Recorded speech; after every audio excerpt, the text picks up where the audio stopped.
ambulance service. Is the patient breathing? She's having a fit. Has she been diagnosed with epilepsy? I don't know, I'm not sure, sorry. Okay. She's fitting really badly. A woman is in the throes of a potentially life-threatening seizure. The critical care team are urgently needed, and critical care paramedics Mike Andrews and Pete Edwards are en route. Seizures are caused by surges of electricity in the brain and are an indication of epilepsy, a neurological disorder that kills 1,000 Britons every year. In the shopping centre, a building society clerk has suddenly collapsed at work and started fitting uncontrollably. Her shocked colleagues called 999. An ambulance crew is already on scene. Hello, how you doing? All right? How's it going? I'm Pete, I'm one of the paramedics. This is Mike. 39-year-old Emily is lying unconscious. The ambulance paramedic who has been looking after her updates Pete on her condition. She was fitting for about 15 minutes before we got here. Yeah, okay. She's fitted for 2 minutes 54 while we've been here. Yeah.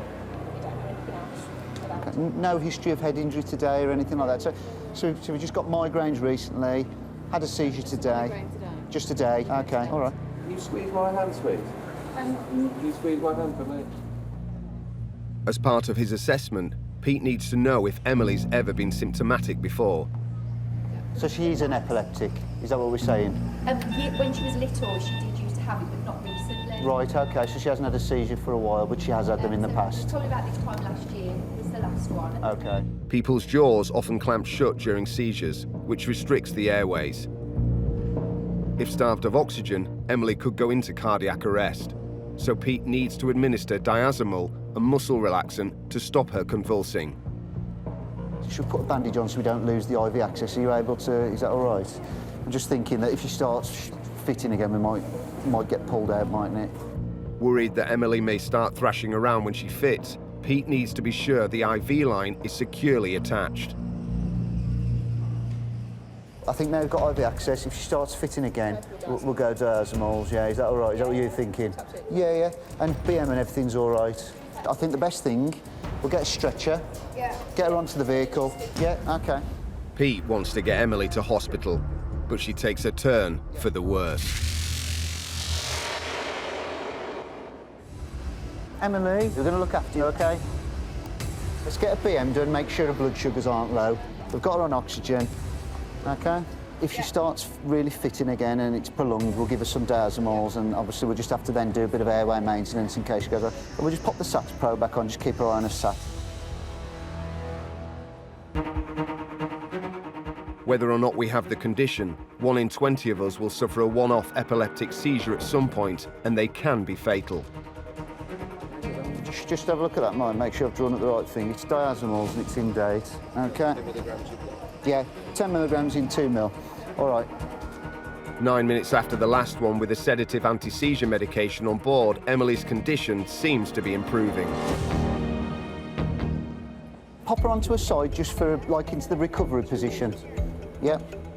She is more alert, and her convulsions appear to have subsided. Yeah, super. Yeah, no, that's fine, that's fine. But Pete's critical care training makes him ever watchful. And even in the most severe cases, despite us giving anti-seizure medication, the patient continues to fit, and this can become time-critical emergency. With a sedation, there's a risk her body could struggle to breathe. If we don't manage the airway and the brain is starved of oxygen, there is brain damage, brain death, and ultimately cardiac arrest. The priority now, get Emily to hospital. Emily, my love, can you hear me okay? Listen, we're going to get you up the hospital and get the doctor to look at you. We've just got to get you onto the stretcher now. I'm just going to pop the oxygen off for now. I'm going to sit you up, nice and steady, just bend in the middle. Okay. Right, Emily, lean back against me and just have a moment, because you've been lying down, all right? All right? Do you know where you are? No? It's a bit strange. We're going to help you. All we've got to do is get you onto here and we'll get you nice and comfy. Okay, so we'll go on through. We'll have a little rock. So, 1, 2, and 3. Up we go onto our feet. Lovely. Super. Emily, swing your legs up. Let's get you comfy. That's it.